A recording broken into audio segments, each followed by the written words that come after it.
Hello students, कैसे हैं आप लोग। उम्मीद करता हूँ सब लोग अच्छे होंगे। और अपना जो टॉपिक चल रहा था उसे वो कंटिन्यू करते हैं। कंपाउंड इंटरेस्ट चल रहा था। कंपाउंड इंटरेस्ट में हमने बेसिक देख लिया था बच्चों। कंपाउंड इंटरेस्ट क्या होता है, चक्रवर्ती ब्याज क्या होता है, और अगर हमें मूलधन, दर और समय दे रखा है तो हम चक्रवर्ती ब्याज कैसे निकालते हैं। एक तो हमारे पास फॉर्मूला होता है, जो हमने फॉर्मूला पढ़ा हुआ है। क्या फॉर्मूला है? Amount equals to principal into 1 plus R by 100 की पावर n। लेकिन हमने रेशियो मेथड से निकालना सीखा था 2 साल के लिए। आपको याद होगा एक रेशियो होता है 2:1, 3 साल के लिए एक रेशियो होता है 3:1, और 4 साल के लिए एक रेशियो होता है 4:6:4:1। याद है कि नहीं है?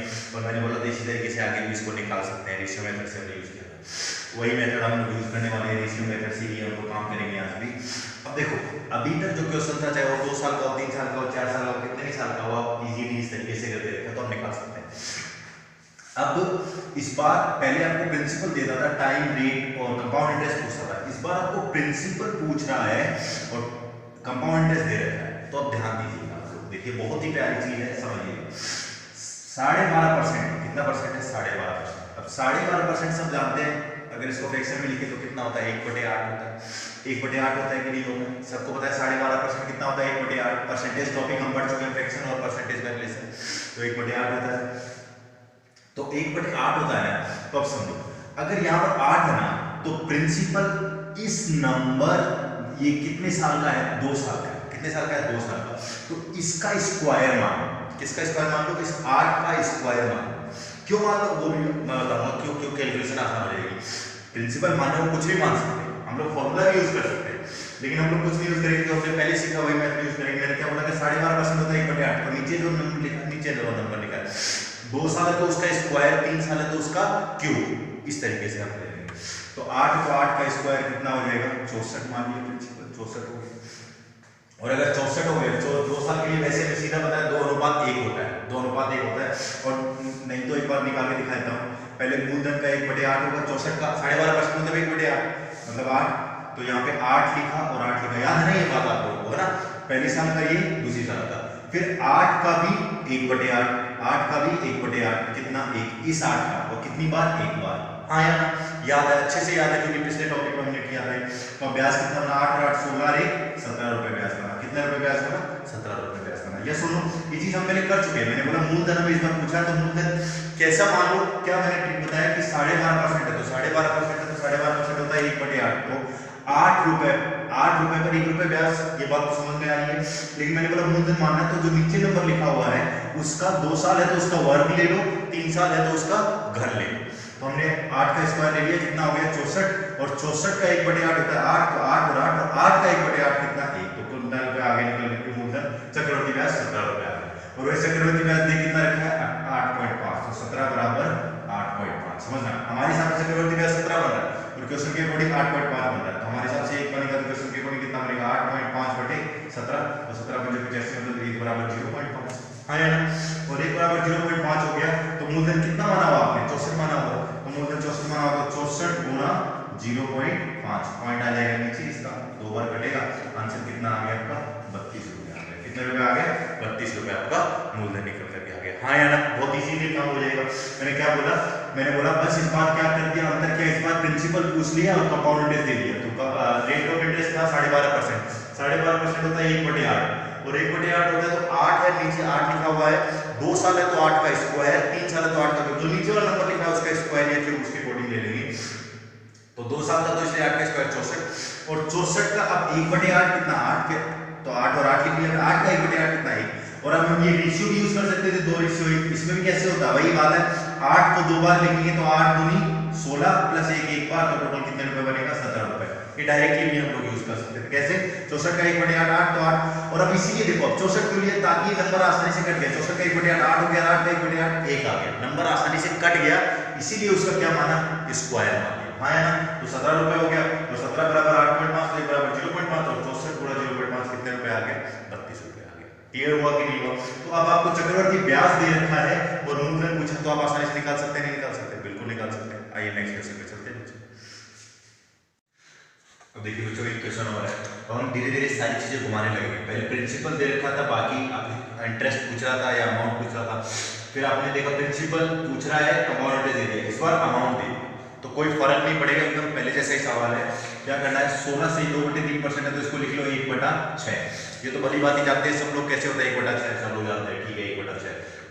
और 2 साल है तो 6 का मैंने क्या बोला स्क्वायर, तो लेट कर लिया हमने प्रिंसिपल, कितना रुपए हो गया 36 रुपए हो गए, कितने रुपए हो गए 36 रुपए, हाँ यार।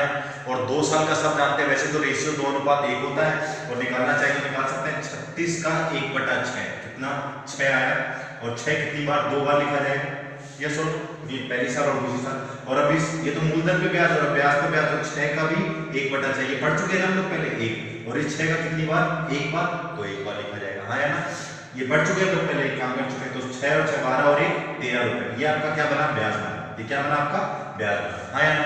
अब इस बार ब्याज नहीं दे रखा, इस बार आपको अमाउंट दे रखा, मिश्रधन दे रखा, तो अमाउंट कैसे बनता है, मूलधन प्लस ब्याज बनता है, मूलधन प्लस ब्याज बनता है। मूलधन कितना माना आपने 36 और ब्याज कितना निकल के आया 13 रुपए, तो 36 + 13 कितना रुपया हो गया 49 रुपए हो गया, हाँ यार मिश्रधन हो गया ना आपका 49 रुपए, 36 + 36 रुपए मूलधन था, उसमें 13 रुपए ब्याज लगा तो आपका 49 रुपए, और वैसे मिश्रधन बन कितना रहा 1960 बराबर 1960, तो एक बराबर कितना 1960/49, और ये इससे 40 बार कट जाएगा, हाँ यार 1 बराबर 40 हो गए, 1 बराबर 40 भाग, और अब मूलधन कितना भाग माना आपने 36, तो 36 × 40, तो 36 × 40 हो जाएगा ये 144 और 1440, हाँ यार ये सुनो 36 × 40 1444, और आपने दूसरी चीज क्या पूछी है, तो आपने आपका ये आगे निकल के 1 बराबर 40 यूनिट है, तो 36 यूनिट है, तो 36 × 40 कितना हो गया 1440।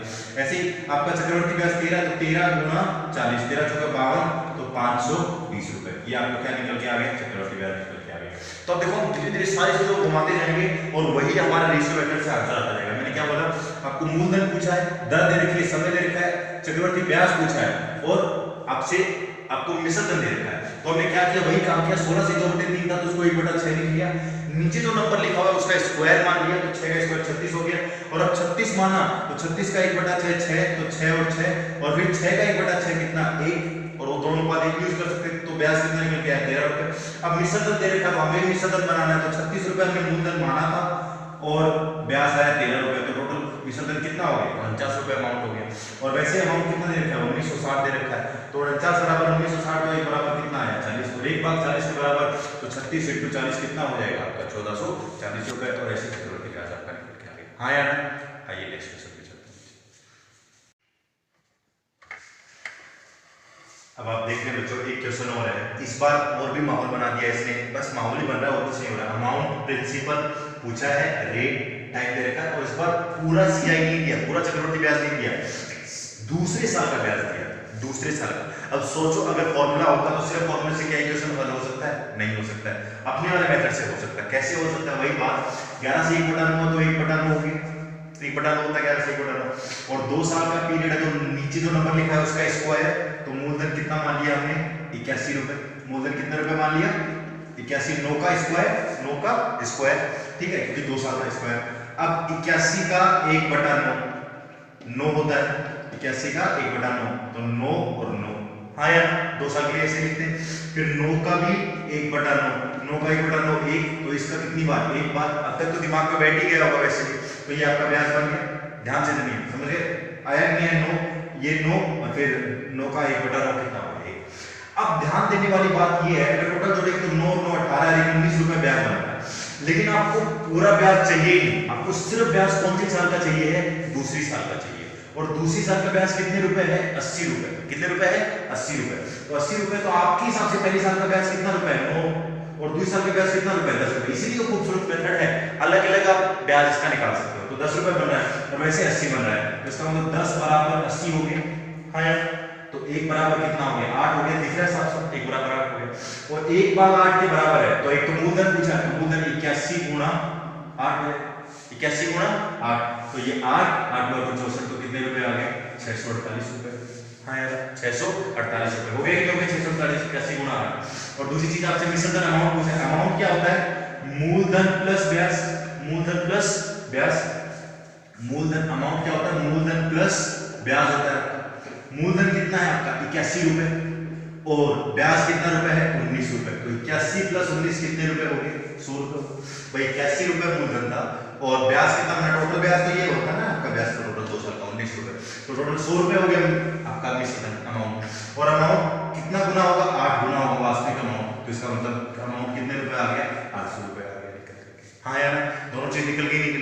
इस बार क्या दिया, फिर से सुनो, दूसरी साल का इंटरेस्ट दे दिया। तो दूसरी साल का इंटरेस्ट दे दिया तो हमें क्या दिक्कत है, हमारे पास यही तो बात है इस मेथड में, खूबसूरती तो यही है ना कि भाई 11 से 1/9 तो 11 से 1/9 को मान लिया 1/9 और 1/9 मान लिया तो 81 का 1/9 9 का 1/9 1 तो 9 9 और 1 लिख दिया। और अब दूसरी साल का ब्याज कितने रुपए बन रहा है, 10 रुपए, और 10 बराबर कितना 80 तो 1 बराबर 8 और 1 बराबर 8 तो 81 गुणा 8 648 हो गया। और मिश्रण बनाना है तो मूलधन प्लस ब्याज, तो मूलधन 81 माना था, आपका ब्याज टोटल आ रहा है 19 रुपए, टोटल ब्याज 19, तो 81 प्लस 19 100 रुपए, 100 गुणा 8 800 रुपए। तो अब देखो कुछ भी चेंज कर रहा है, अब कभी प्रिंसिपल पूछ रहा है, कभी अमाउंट पूछ रहा है, कभी आपको कंपाउंड इंटरेस्ट पूरा दे रहा है, कभी सेकंड ईयर का दे दिया, तो देखो सब में बातें घूम रही है लेकिन हमारा मेथड सेम रह रहा है विदाउट एनी फॉर्मूला। हाँ यार समझ में आ रहा होगा, उम्मीद कर रहा हूं बच्चे। आइए नेक्स्ट क्वेश्चन पे चलते हैं। देखिए बच्चों एक क्वेश्चन और है, इस बार इस क्वेश्चन में क्या है, प्रिंसिपल दे रखा है, रेट दे रखा है, टाइम 1 साल और 73 दिन। ख्याल रखने वाली बात ये है 1 साल और 73 दिन, तो इस बार टाइमिंग के साथ उसने छेड़छाड़ की। क्या करना है भाई, 16 से 2/3 1/6 होता है। अब मानने को तो नीचे 6 का स्क्वायर 36 मान सकते हैं, लेकिन जरूरत नहीं है, प्रिंसिपल हमें दे रखा है इस बार 1800 रुपए, मूलधन हमें पता है, तो 1800 का ध्यान दीजिए, 1800 का 1/6 कितना होता है, 300 रुपए होता है, 300 रुपए हो गए, तो 300 और ये 300 लिख दिया। और जब भी 1 साल और 73 दिन है ना, तो उसको क्या सपोज करना है, एक बार 2 साल की तरह निकालो। मैंने क्या बोला, अगर 1 साल से ऊपर का टाइम है तो 2 साल की तरह निकालो, अगर 1 साल 6 महीने है, 1 साल से ऊपर कुछ भी टाइम है तो 2 साल, अगर 2 साल से ऊपर कुछ भी टाइम है तो 3 साल के हिसाब से, तो 3 साल के हिसाब से इंटरेस्ट लिखेंगे। तो इसमें 1 साल 73 दिन है तो 1 साल से ऊपर का टाइम है तो 2 साल के हिसाब से इंटरेस्ट लिखने वाले, फिर हम निकाल लेंगे, है ना, समझ रहे हो ये बात तो आप लोग। और अब 300 का 2 साल में क्या करते हैं, 300 का भी 1/6, तो 300 का 1/6 कितना होता है 50, 300 का 1/6 कितना होता है 50, तो यहाँ पे 50 यस और नो, ठीक है, तो 50 रुपए यहाँ पे लिख दिया हमने दूसरी साल, है ना, यही इसी तरीके से लिखते हैं ना, यही तो लिखते हैं। अब ट्विस्ट क्या है, अब मैंने क्या बोला 1 साल 73 दिन था तो 2 साल की तरह सपोज किया और निकाला, और अब दूसरी साल का इंटरेस्ट पूरा नहीं लेना है हमें, सिर्फ दूसरी साल में कितने दिन का चाहिए, 73 दिन। अब 73 दिन है तो 73 दिन को बदल लो साल में, 73/365, भाई दिन को साल में बदलने के लिए दिन 365 से डिवाइड कर देंगे तो 1 साल में 365 दिन होते हैं, तो ये कितना हो गया 1/5, तो मतलब 1 साल प्लस 1/5 साल, मतलब पहली साल का इंटरेस्ट तो पूरा आएगा और दूसरी साल का इंटरेस्ट सिर्फ 1/5 आएगा। ख्याल रखने वाली बात है 1/5 आएगा। तो अब सुनो 300 + 50 कितना हो गया, 350 हो गया। हाँ यार दूसरी साल का, सिर्फ दूसरी साल का इंटरेस्ट पूछा हूँ, 350 बन रहा है, और उसका कितना भाग लेना है हमें, 1/5, कितना भाग लेना है 1/5, क्योंकि दूसरी साल पूरा नहीं है, सिर्फ 1/5 साल का ही लेना है, तो 350 का 1/5 मतलब कितना हो गया 70 रुपए। हाँ यार 70 रुपए।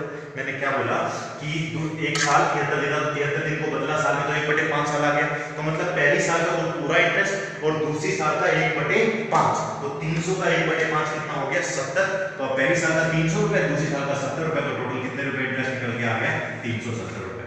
आपका आंसर यस और नो, क्लियर हुआ कि नहीं? तो मैं कह रहा हूं कि हर चीज में चेंज कर रहे हैं, कहीं भी हमने फॉर्मूला यूज नहीं किया। इस बार टाइम क्या लेंगे, कई बच्चों को होता है कि सर इस तरीके से टाइम ले दिया तो 4 कैसे होता है, तो मैंने क्या बोला 1 साल और 73 दिन है। अब 1 साल और 73 दिन है तो जैसे ही 1 साल से ऊपर का टाइम है तो उसको क्या ट्रीट करो आप, 2 साल ट्रीट करो। 2 साल की तरह इंटरेस्ट बनाया आपने 300 का 1/6 कितना 50 लिख दिया। अब पहली साल का तो पूरा और दूसरी साल का सिर्फ इंटरेस्ट कितने दिन का चाहिए अपने को, 73 दिन। 73 दिन मतलब कितना होता है 1/5, तो 350 का 1/5 कितना रुपए हो गया 70 रुपए हो गया। तो 70 रुपए दूसरी साल का इंटरेस्ट और पहली साल का 300, तो 300 + 70 कितना हो गया 370 रुपए आपका इंटरेस्ट निकल के आ गया कि नहीं आ गया? हाँ या ना? ऐसे अगर 2 साल 73 दिन होता तो हम उसको किस तरीके से ट्रीट करते, 3 साल की तरीके से, और फिर तीसरे साल का 1/5 कर देते। हाँ या ना? तो इस तरीके से ट्विस्ट आएगा तो कर सकते हो आप। आइए क्वेश्चन और देखते हैं। देखिए बच्चों एक क्वेश्चन और है आप लोगों के लिए। अब इस बार क्या प्रिंसिपल पूछा है, रेट दे रखी है, टाइम आपको 1 साल और 6 महीने, ध्यान गौर करने वाली बात है, 1 साल और 6 महीने, और CI 3.3 रुपीज। तो सबसे पहले तो 14 से 2/7 है तो इसको मैंने लिख दिया 1/7, हाँ या ना, 1/7 लिख दिया। और जब 1 साल से ऊपर का टाइम हो गया तो मैंने क्या बोला, जैसे 1 साल से ऊपर का, 1 साल और 2 साल के बीच है ना 1.5 साल का बात है, तो 1 साल 6 महीने की मतलब 1.5 साल की बात है, तो मतलब इसको किसके तरीके से ट्रीट करोगे, 2 साल के तरीके से। और 2 साल का मतलब जो नीचे नंबर लिखा होगा उसका स्क्वायर, तो 7 का स्क्वायर कितना 49, 7 का स्क्वायर, क्योंकि कितने साल के तरीके से ट्रीट कर रहे हैं, 2 साल के तरीके से, तो 49। अब 49 रुपये मूलधन आ गया आपका, और 49 का 1/7 कितना होता है, 7 होता है, तो 7 और 7 2 साल के तरीके से लिखना है, और 7 का भी 1/7, और 7 का 1/7 कितना हो गया 1, है ना, तो यहाँ पर लिख दिया 1। यस और नो, ठीक है लिख दिया। यस और नो, क्लियर हो गया इतना बात, मैंने कहा 7 7 और 7 का 1/7 1 हो गया। और अब देखो, अब गौर करने वाली बात है, एक पिछला था 1 साल और 73 दिन, इस बार 1 साल और 6 महीने। 6 महीने का मतलब आप समझ सकते हो, 6 महीने मतलब 6/12 1/2 साल। भाई महीने में अगर कोई चीज दिन में है तो उसको साल में बदलना, तो 365 से डिवाइड करना है, और अगर महीने में है उसको साल में बदलना है, तो 12 महीने होते हैं 1 साल में, तो 12 6/12 1/2 साल, तो 1 + 1/2 साल। हाँ यार, तो दूसरी साल पूरा नहीं है, आधा है उसका, तो यहाँ पे ब्याज कितना बन रहा है दूसरी साल का, 8 रुपए बन रहा है, 8 रुपए बन रहा है, तो 8 का आधा कितना होता है 4, 8 का आधा कितना रुपए हो गया 4 रुपए। समझ रहे हो ना, पिछली बार 1/5 बना तो 1/5 क्या, 8 का आधा 1/4, क्योंकि दूसरी साल का आधी साल, दूसरी साल पूरा नहीं है, आधा ही है उसका, तो 8 का 4 हो गया, तो 7 और 4 कितना 11, 7 और 4 कितना 7 और 4 कितना 11 रुपए हो गए। अब 11 रुपए ब्याज बन रहा है, और वैसे ब्याज कितना रुपए बन रहा है 3.3 रुपए। हाँ यार, तो 11 बराबर 3.3, यस और नो, 11 बराबर 3.3, तो 1 बराबर कितना 0.3 आ गया, यस और नो, और 1 बराबर 0.3 आ गया, मूलधन कितना माना 49, 49 गुना 0.3, और आई थिंक 14.7, है ना 14.7 रुपए। भाई 49 ये 147 होता है, और ये 14.7 रुपए आपको मूलधन निकल के क्या, हाँ यार। तो अब देखो, चाहे टाइम के साथ कुछ छेड़छाड़ कर ले, चाहे कभी ब्याज चक्रवर्ती ब्याज दे दे, चाहे मिश्र धन दे दे, चाहे दूसरी साल का ब्याज दे दे, हर चीज में आप लोग इस मेथड से क्वेश्चन का हल ला सकते हो बिना कोई ज्यादा टाइम गवाए। तो इसीलिए ये मेथड बहुत ही ज्यादा प्यारा मेथड है। मैंने क्या बोला, रेट कितना 14 से 2/7% तो 1/7 होता है, 1 साल 6 महीने था, तो आपने 2 साल की तरह ट्रीट करना है, तो 7 का स्क्वायर कितना 49, और 49 का 1/7 7 7 और 7 का 1/7 1, तो अब 8 हो गया दूसरी साल का ब्याज। लेकिन दूसरी साल का ब्याज सिर्फ 6 महीने का लेना, मतलब आधे साल का लेना, तो 8 का 1/2 कितना हो गया 4, तो 7 और 4 11, 11 बराबर 3.3, तो 1 बराबर 0.3, 1 बराबर 0.3, तो 49 बड़ा 0.3 14.7। आइए बच्चे नेक्स्ट। अब बेटा एक क्वेश्चन और है, पहले से नहीं लिखते थे। अब देखो इसमें क्या प्रिंसिपल है, रेट है, टाइम 2 साल और 73 दिन है, कंपाउंड इंटरेस्ट आपको 1522 रुपए दे रखा है। अब देखो 1522 रुपए अगर आपको कंपाउंड इंटरेस्ट दे रखा है, तो मुझे एक बात बताओ, टाइम 2 साल और 73 दिन है, जैसे ही 2 साल से ऊपर का टाइम हुआ तो मतलब ये 3 साल की तरीके से ट्रीट हो जाएगा, 3 साल तरीके से होगा ना ट्रीट, क्योंकि पहले 1 साल 73 दिन या 1.5 साल का आ रहा था, तो आप क्या ले लेते हैं, आप उसको 2 साल ले लेते, तो 2 साल और 73 दिन है, तो किस तरीके से सोचेंगे 3 साल की तरीके से, तो 3 साल की तरीके से सोचेंगे तो पहले 12.5% आप जानते हैं 1/8 होता है, 8 होता है, और 1/8 3 साल की तरीके सोचेंगे तो मैंने बोला अगर 2 साल है तो टाइम नीचे वाले का स्क्वायर, और 3 साल है तो नीचे वाले का क्यूब, तो 8 का क्यूब कितना होता है 512 हो गया। अब 512 का 1/8 3 साल के तरीके से रेशियो मेथड से ऐसे निकालते हैं 64, और देखो वैसे भी इजी है, 8 का क्यूब को 1/8 से काटोगे तो 8 का स्क्वायर ही बचेगा, 64 ही बचेगा, तो ये चीज आपको हर बार लिखने की जरूरत नहीं है, 64 हाँ यार रेशियो मेथड में। और अब ये तो हो गया मूलधन पे ब्याज, और अब ब्याज पे ब्याज, तो 64 का भी 1/8, और 64 का 1/8 कितना होता है 8 होता है, तो इसका कितनी बार 2 बार याद है ना, इसका कितनी बार 2 बार लिखेंगे यहाँ पे ब्याज इसका, तो 8 और 8, इस 64 का कितनी बार 1 बार, हाँ या ना, और इस 64 पर तो ब्याज लगेगा नहीं। अब इस 8 का भी कितना 1/8, और 8 का 1/8 कितना होता है 1 होता है, तो यहाँ पर इस 8 का 1, यस और नो, ये हो गया, ये पहली साल का ब्याज, ये दूसरी साल का ब्याज, और ये तीसरी साल का ब्याज। और अब जोड़िए, क्या पहले 2 साल का तो पूरा लेना है, लेकिन तीसरी साल का 73 दिन, और 73 दिन मतलब वही बात है बेटा, 2 साल प्लस 73 दिन मतलब 73/365, मतलब 1/5, 1/5, तो मतलब दूसरी साल का सिर्फ 1/5 लेना है, तो इसको जोड़िए, 64 + 8 72 + 8 80 और 1 81, और 81 का 1/5 है ना, 81 का 1/5, 81 रुपए बन रहा है, इसका 1/5 ये होता है 16.2 रुपए, 16.2 रुपए, हाँ यार 16.2 रुपए, 16.2 आ गया ना, 16.2 रुपए, सिर्फ क्योंकि क्योंकि तीसरी साल का पूरा नहीं लेना, सिर्फ 73 दिन, 73 दिन मतलब 1/5, ये काम पहले भी कर चुके हैं तो 30 साल का 1/5 है। अब जोड़ दो ब्याज 64 और 64 128 प्लस 8 136 है ना, यहाँ तो पूरा 136 और 136 प्लस 30 साल का कितना 16.2 तो 136 प्लस 16.2 152.2 152.2 आएगा भाई 136 प्लस 16 152.2 तो 152.2 रुपए ब्याज वाली हाँ यार।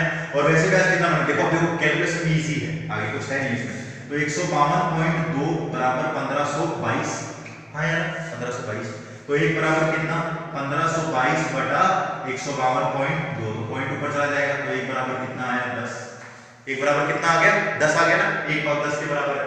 और मूलधन अब आपने कितना माना है 512 माना था तो इसका कितना गुना 10 गुना तो 5120 आपका आंसर हो गया 5120 आपका आंसर हो गया हाँ या ना क्लियर हुआ कि देखो वही बात है बेटा इस बार 2 साल और कितने दिन थे 73 दिन थे तो आपने 2 साल और 73 दिन है तो इसको किसके तरीके से ट्रीट करना है 3 साल के तरीके से और 3 साल के तरीके से ट्रीट करोगे तो 3 साल का तरीका क्या होता है आपको पता है 12.5% है तो नीचे 8 तो 8 होगी 512 का अब देखो ये काम मनी में हो सकता है 8 का क्यूब मतलब 512 का 1/8 64 तो 64 फिर इस 64 का 2 बार 8 बार फिर इस 64 का 1 बार फिर इस 8 का 1 बार रेशियो मेथड हम जानते हैं और 30 साल का पूरा नहीं चाहिए और फिर से देखो फॉर्मूला से क्वेश्चन फिर से नहीं हो पाता बहुत कॉम्प्लिकेटेड हो जाता है इसीलिए रेशियो मेथड और 30 साल का 1/5 तो 64 8 72 और 8 80 और 81 का 1/5 कितना 16.2 रुपए और 16.2 रुपए ब्याज बन रहा है 30 साल का और पहले 2 साल का पूरा लेना है 30 साल का 16.2 जोड़ेंगे तो 152.2 आ गया और वैसे